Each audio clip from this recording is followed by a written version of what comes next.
Salmo de número 78. Ó meu povo, ouça minhas instruções. Abra os ouvidos para que direi. Pois lhe falarei por meio de parábola, ensinarei enigmas de nosso passado, histórias que ouvimos e conhecemos, que nossos antepassados nos transmitiram. Não esconderemos essas verdades de nossos filhos. Contaremos à geração seguinte os feitos gloriosos do Senhor, seu poder e suas maravilhas. Pois ele estabeleceu os seus preceitos a Jacó, deu sua lei a Israel, ordenou a nossos antepassados que ensinassem seus filhos, para que a geração seguinte, os filhos ainda por nascer, o conhecesse, e eles, por sua vez, o ensinaram aos seus filhos.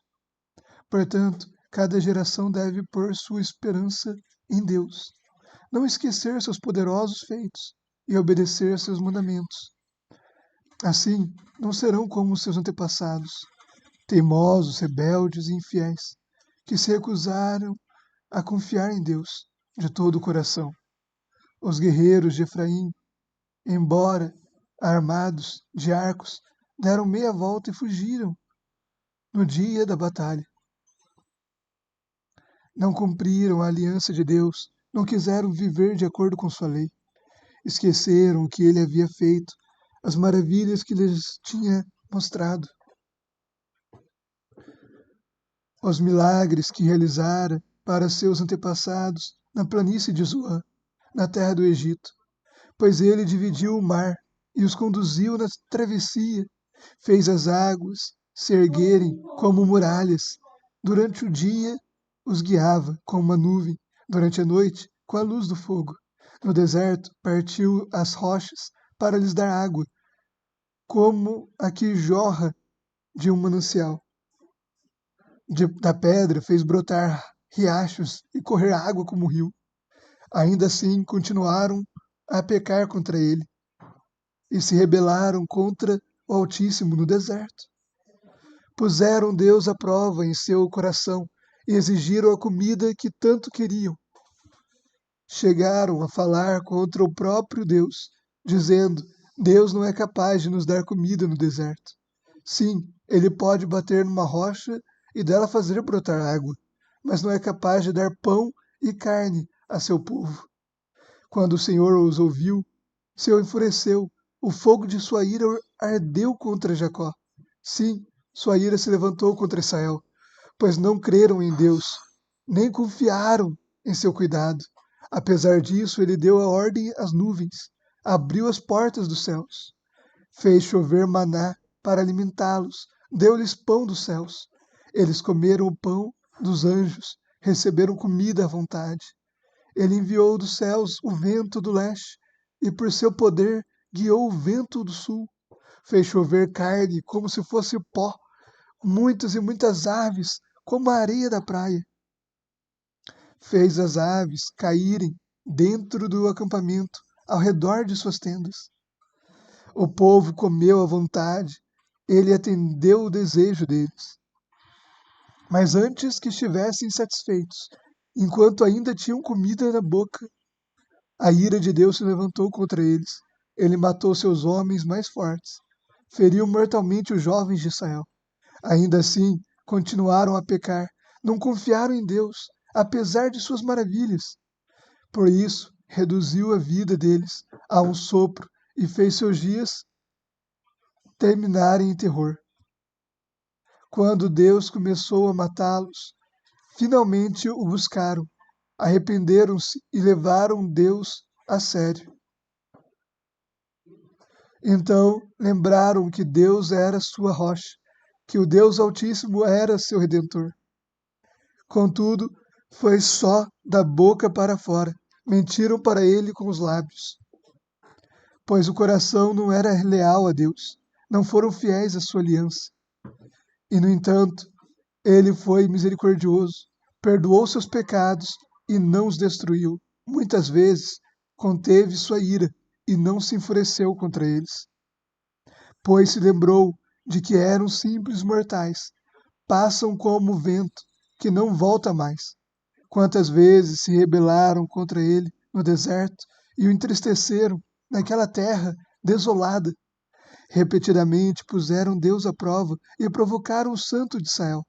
Não se recordaram do seu poder, nem do dia em que ele os resgatou de seus inimigos. Não se lembraram dos sinais que ele fizera no Egito, das maravilhas realizadas na planície de Zoan. Ele transformou os rios em sangue para que ninguém bebesse de suas águas. Enviou enxames de moscas para devorá-los e rãs para destruí-los. Entregou suas plantações às lagartas e suas colheitas aos gafanhotos. Destruiu as videiras com granizo, as figueiras com geadas. Entregou seu gado à chuva de pedras e seus rebanhos aos raios. Lançou sobre eles sua ira ardente, sua fúria, indignação e hostilidade. Enviou contra eles muitos anjos destruidores. Voltou sua ira contra eles, não lhes poupou a vida, mas devastou com a peste. Matou todos os filhos mais velhos do Egito, a flor da juventude, na terra de Cã. Mas conduziu seu povo como um rebanho de ovelhas e os guiou em segurança pelo deserto. Manteve-os a salvo e não tiveram medo. O mar cobriu seus inimigos. Levou o povo até a fronteira de sua terra santa, a região montanhosa que para eles conquistou. Diante deles expulsou as nações e repartiu entre eles sua herança. Estabeleceu as tribos de Israel em seus lugares. Ainda assim, continuaram a pôr à prova os Deus Altíssimo e a se rebelar contra ele.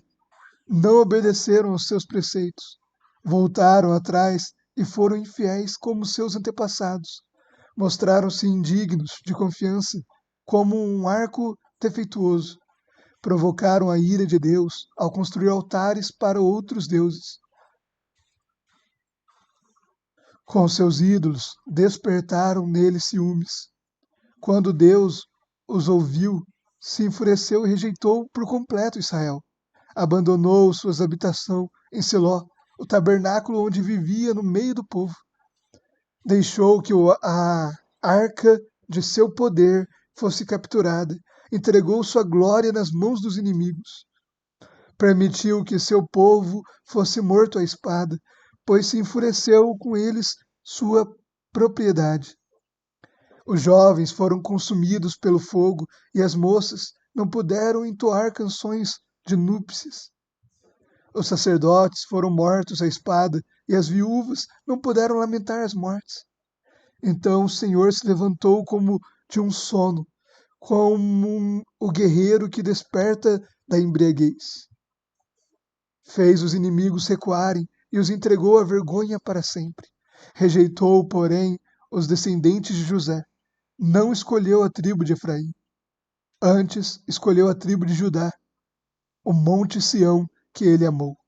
Ali construiu seu santuário alto, como os céus, firme e duradouro como a terra. Escolheu Davi, seu servo, e dos currais o chamou. Tirou-o do pastoreio de ovelhas e cordeiros e tornou-o pastor dos descendentes de Jacó, o povo que a Deus pertence, Israel. Com coração sincero, Davi cuidou deles e os conduziu com sensatez.